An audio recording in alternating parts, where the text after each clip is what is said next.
All right, so we got why Kharn the Betrayer is an absolute beast. Make sure you guys follow my Twitch down below. I stream there every single day.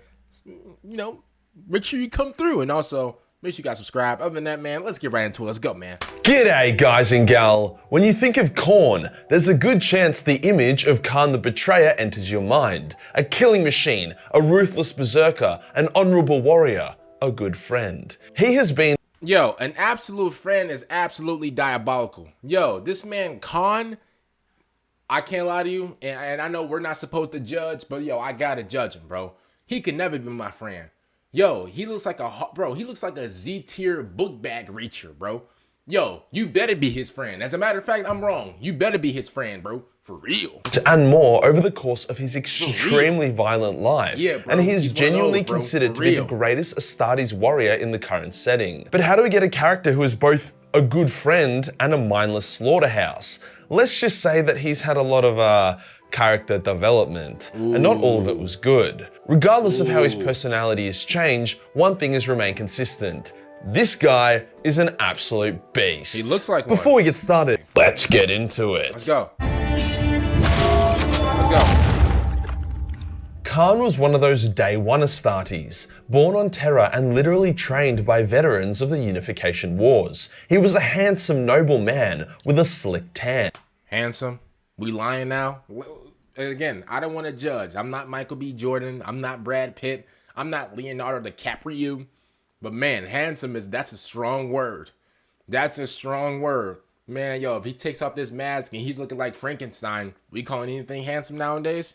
Let me stop talking before he catches me lacking. It was kind of cute how naive he was at the start. He was told of a contest where each warhound, which is what they were called before Angron went edgelord on them and changed them to the World his Eaters, armor would cracked need up? to try claim 100 Nazi scalps. Would need to try claim 1,000 skulls. In response to this, Kharn asked, where do we get the skulls from? It's funny to think that one day he would complete this contest over 1,000 times. Kharn's rise to fame, however, was when the warhounds were reunited with Angron. Angron wasn't happy about this. He had been kidnapped against his will on the eve of the greatest battle of his life, abandoning his warriors and leaving them to be slaughtered. Let's just say that he was having the biggest fucking sulk in the entire galaxy. Man, yo, you know he was in that cell, bro. You know whenever he was kidnapped, bro, yo, he was clinging on to his head like these, bro. He was squeezing the nails in his head and everything, bro. You know he was sick. Now, to be honest with you, that is like that's kind of a W on his part because it shows, you know, how loyal he was, you know, to his army and stuff like that. So, you know what? A little bit props there, but at the same time though, I can't lie to you, bro. Let's say I'm like the star QB and like, bro, I get like, you know, kidnapped or whatever, or like, you know, they force me to like, you know, tell them like our best play or whatever, bro. Yo, I would be heated, bro. One by one, the warhound captains and commanders entered Angron's chamber to try and make him stop being a pussy and to take command of the Legion. One by one, they died. Violently. Angron had pretty much wiped out the entire World Eater command by the time that Kharn went in to try. Now listen, we know this man Angron is a school threat. He is a crash out. He's one of the best of the best of crash outs. As a matter of fact, he is the definition of the word crash out. He's not even mad. Like, mad is an understatement. Mad is like level 1. Like, you know, us humans, we get mad. Him, bro, mad is like him waking up. That's like first stage. That's like him yawning. Yo, real anger, bro, it's GG. Yo, it's in his name. It's in his name. GG's.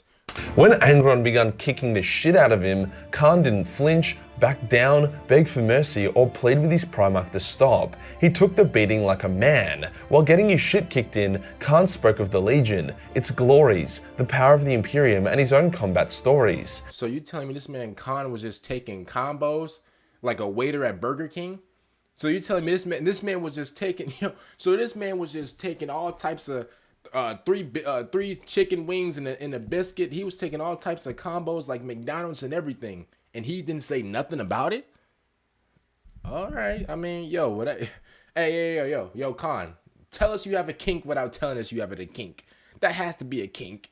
There's no I'm sorry, bro, but if somebody giving me the haymaker of Doomerson, you know, and I'm getting punched on whatever, just combo after combo after combo, bro, like we're in a fast food restaurant. No lie, bro. I'm not saying that I'm gonna sit here and like beg for mercy, but I gotta do something back. There's no way I'm gonna just sit there and he just And he putting all his might into these left and right hooks. As Angron was about to finish him off, he was like, wait a minute, you mean I get to lead a legion of super soldiers in a galactic crusade of fire and bloodshed? Holy shit, that sounds fucking great, I'm in. Hence Kharn survived his ordeal and convinced his Primarch to lead the Warhounds, now known as the World Eaters. Kharn was assigned as Angron's number 2. He would be Angron's advisor, confidant, and drinking buddy. I'm boyfriend number 2. Wait a minute, so you just... Okay, so they just gave you the beats, but then he was like, wait a minute, wait, before you even finish me off, before you finish on me, pause.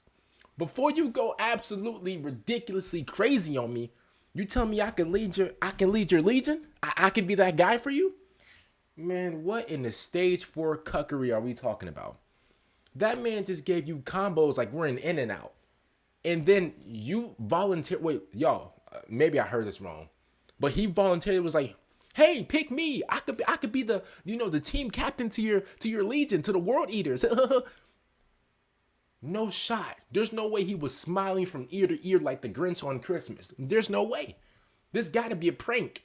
No. The problem with this is that the role of number 2 is supposed to be for someone with a level head that can talk Angron down and get him to chill the fuck out. Kharn, on the other hand, would full send charge into battle alongside his Primarch, and then they would be like, dude, did you see me bisect that guy with my chain axe? Yeah bro, it was fucking rad. They were like 2 peas in a pod who fed each other's bloodthirst, so yeah, not quite the therapist Angron needed. 2 angry peas in a pot just glazing each other. I can never. Yo, imagine glazing in Warhammer. Like, y'all couldn't find a clip of me glazing anybody in Warhammer, I promise you. Yo, if you find a clip of me glazing anybody in Warhammer, bro, yo, I'll give you $20, bro, and a pack of Skittles.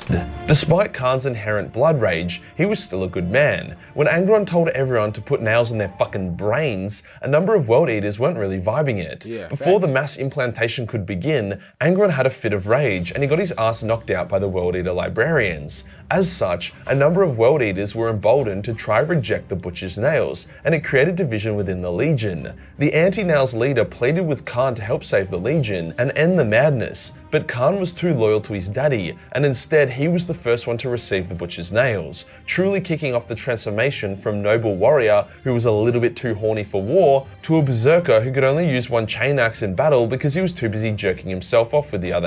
Bro, he's your master, bro. Yo, Kharn, whatever your name is, bro.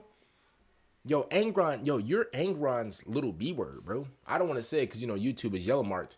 But, like, bro, he fully bullied you, bro. Not only did he bully you, Angron was like, everybody getting the nails in their head. And you was in the corner like, yeah. While everybody was like, bro, I don't want to get no damn nails in my head, bro. What are you talking about? This man Kharn was in a corner like these. Yay! After Steph, it's like having Steph Curry shoot a 3 and make it. He like emote or whatever. This is what he was doing in the corner, bro. Where everybody is like everybody is so like mad and like, yo, what? I ain't get no damn nails in my head. What's going on, bro? What type of freaky deek stuff is this? What in the BDSM? What's going on? This man Kharn is in the corner jumping for joy like it's Christmas morning. This is bro. I'm about to say a big vocabulary word. This is preposterous. This is crazy. Like, bro, he was really out there. Yo, he was jumping for joy, literally, bro. He got the nails in his head. Yo, Angron, I'm just like you, bro. Like, the glazing has gone way too far. And during the Great Crusade and Horus Heresy, Kharn would form a friendship with numerous other badass characters. He and Sigismund were by this point the 2 greatest Astarte warriors in all the legions, and they enjoyed sparring and hanging out. Sigismund chaining his sword to his arm, it was actually inspired by Kharn. Another legend that Kharn got along with was Argul. Man, he got the he got the he got the nail cornrows. What are we doing? Tal, who is arguably one of the only word bearers that is actually likable. When Horus went full bold does he not look like Sylvester Stallone? jihadist mode against the Emperor and the Horus Heresy broke out, the World Eaters and Word Bearers would team up to go on the Shadow Crusade, fucking up large parts of Ultramar and royally pissing off the big Guilliman. Argal and Kharn became even closer buddies, declaring each other honor brothers. This is why people say that Kharn was a bro. It was his bromance with Argal Tal, who was also a massive bro. At this point, Kharn was fighting to maintain his sanity. The Butcher's nails had been eating away at him, and the emptiness it left behind was slowly being filled with the influence of Khorne. Look at you, all that glazing. All that glazing got you to nothing. You glaze for pain. Yeah, yo. Whenever you got those damn nails in your hand, bro, I know y'all be having, like, I know y'all, the migraines be kicking in. There's not there's not any amount of Advil that can cure that. It's over. Every single day, your brain gets smaller and smaller. An overzealous warrior plus nails in their fucking brain plus the demon war god wanting to make you their avatar equals a dude who needs some serious therapy. Kharn didn't want to become this war monster. Whilst he looked up to his father, he wasn't naive anymore. He knew Angron was mentally cooked and on the brink of losing it permanently, and he didn't want to follow those footsteps. There was literally a scene where Kharn travels to Prospero in search of an artifact that could allow him to remove the Butcher's nails. He even captures a loyalist Thousand Son captain and tries to interrogate him to discover where the tech is. As the Thousand Son tells Kharn that together they can save his sanity, the nails become enraged and activate, causing Kharn to beat the Thousand Son to death. Oh my god, yo, imagine like you about to get the answers like all this time. Yo, imagine like, you cheating on the test, right? Imagine, no, not even cheating on the test. Imagine like, you're about to do this biggest test, like the biggest chemistry test of all time, right? And then like you got the real smart person in front of you. You're like, man, you know what? Let me just throw this Hail Mary. You're like, yo, excuse me, Ryan. Yo, Ryan, can you help me out? Can you help me cheat on this test, whatever, da-da-da? And he's like, man, but if we get caught cheating, we're both gonna get zeros. He looking back like these. We can't cheat. You're like, come on, bro. I'll give you a pack of Skittles or something like that, bro. Please. And he's like, all right, bet. I got you. And then, bro, you become... like so irritated with the test that instead of like trying to cheat, instead of trying to ask Ryan like what the answers is, man, you throw the pencil at him. Yo, you start wailing off on him from the back. Pause. You start wailing out, bro. You start going crazy on him and everything. You beat up your own help. You beat up your one-way ticket out of that class. You beat up the only help that's gonna help you like pass the class. Imagine, bro, you're right there. All you need to know is, okay, where the technology's at, da-da-da-da-da. All of a sudden, bro, the nails is like, GG's. All of a sudden, bro, you a Hall of Fame just backpack grabber. All of a sudden, you're a Z-tier just school threat. You're a Z-tier menace. All of a sudden, you don't even know what you're doing. You're just slashing and grabbing. Like, yeah, look, he wasn't really known for his critical thinking in his later years. The only thing keeping Kharn somewhat sane at this point was Argal Tal. After all, if a half-demon word-bearer could keep being a chill guy, then why couldn't Kharn? Hence, tragedy struck as Erebus, in a fit of jealousy, stabbed Argal in the back and killed him. Erebus claimed that Argal would prevent Kharn from fulfilling his destiny as Khorne's avatar, hence severely weaken the traitor forces. As shit as Argal's death was, it gave us one of the best scenes in Warhammer. Basically, Erebus was flexing on some World Eaters by having honor duels, fights until first blood drawn. He was doing a good job as well, easily beating a number of elite World Eaters. Then Kharn stepped forward and challenged him to a fight to the death. He would avenge Argal. Erebus accepted, and the fight wasn't even close. In under 10 seconds, Kharn had cut off Erebus's hand, sliced him across the body multiple times, beaten the shit out of him with his fist, and knocked him on his ass 3 times. that was fast food. Like Sunday dinner, whenever your mom, like, cook some slow roast and, some all this type of, like, Sunday, dinner food or whatever. Man, that was a nice, quick and easy DoorDash straight to the house, bro. You got DoorDash premium. Your DoorDash driver is driving past red lights to give you this order, bro. That's like you giving an $100 tip to your DoorDash driver, bro.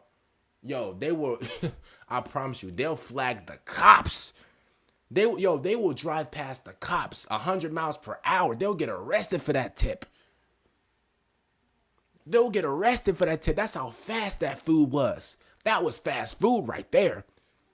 Gave him the beats. It was said that Kharn had never fought so coldly and ruthlessly before. As Kharn went for the kill, Erebus teleported away like a bitch, but the humiliation was complete. From here, he ain't no B-word. Yo, if I got packed up that quick, bro, disappear like magic. Bro, I'm disappearing like Houdini. What are we talking about? Yo, I'm out of here. Yeah, there was really nothing holding Kharn back. No emotional attachments, no incentive to maintain his sanity. He had killed one route to salvation and the other had been taken from him. Armed with his Primarch's own discarded and repaired chain axe, the new Kharn was here and ready to fuck. Being Kharn is a bit of an occupational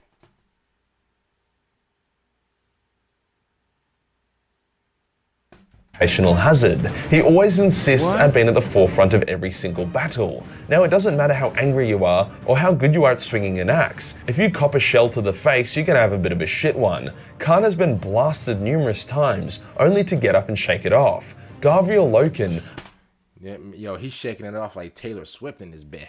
a legendary loyalist lunar wolf, even impaled Kharn on a tank, and whilst that was a close one, he ended up being able to just walk it off. By the Siege of Terra, Kharn still held onto a small sliver of his past self. Sure, he was very hectic and not very good for conversation, but his thoughts were still coherent and interesting. Yo, of course, yo, if you're getting cracked to the head, yo, man, you're not even speaking in sentences. You speaking in words.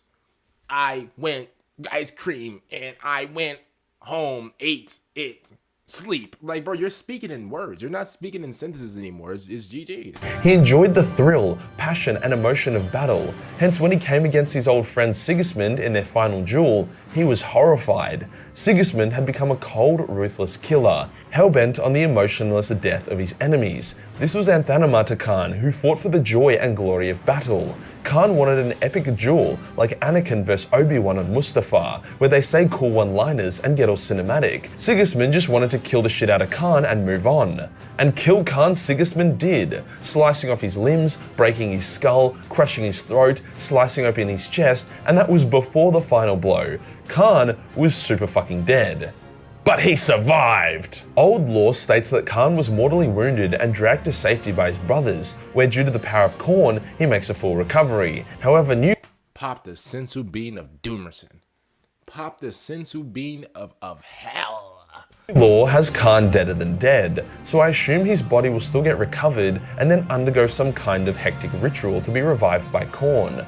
Regardless, Sigismund did kill Kharn that day. What was spawned of Kharn's body is probably something different. Whilst there is a method to Kharn's madness, he is mad. The old, passionate and honourable Kharn is long gone.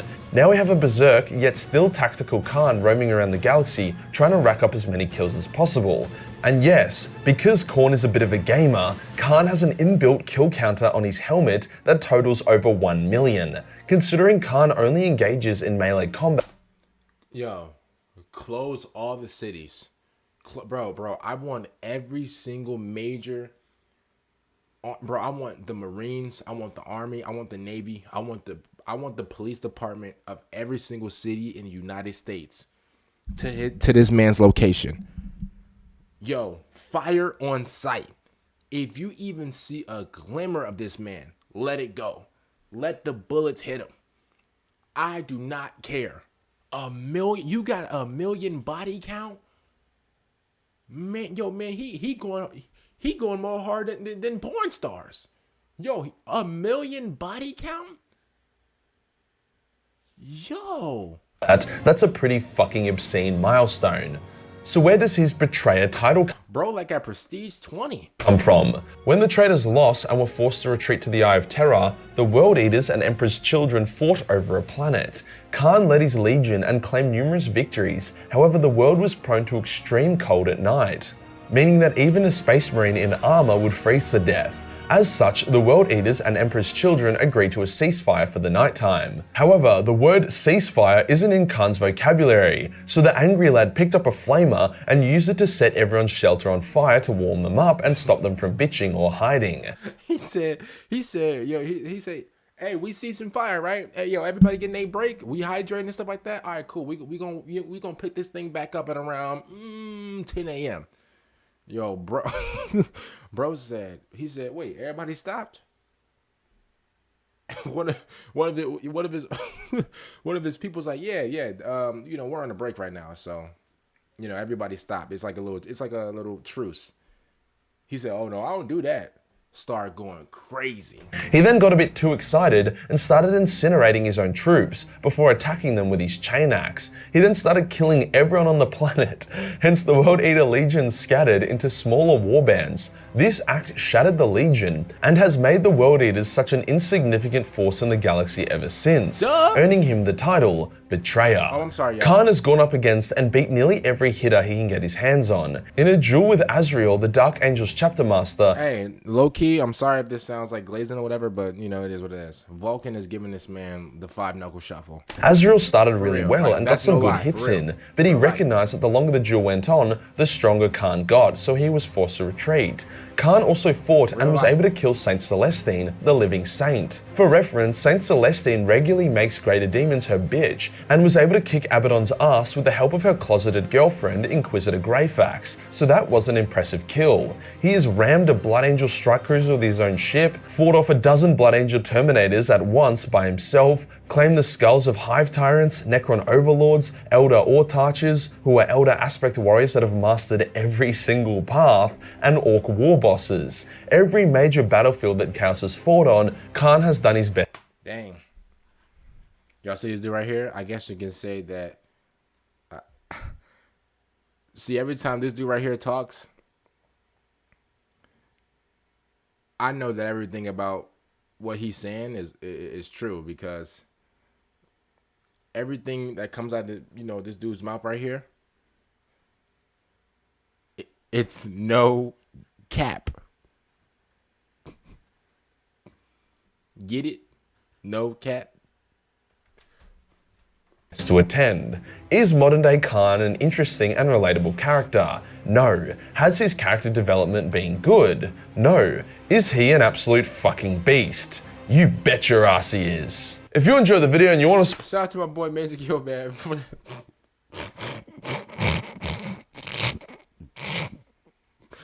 Shout out to my boy Majorkill, man, for that video. Make sure y'all go check him out in the description down below. And also, man, make sure y'all go check out my Twitch down below. I stream there every single day. I'm probably going to be streaming after I do this video. So, man, make sure you guys go over there to my Twitch. Make sure you guys go follow the channel. It's absolutely free. Thank y'all so much for the support. And other than that, man, I'm going to see y'all later for the next one. I'm out. Peace out.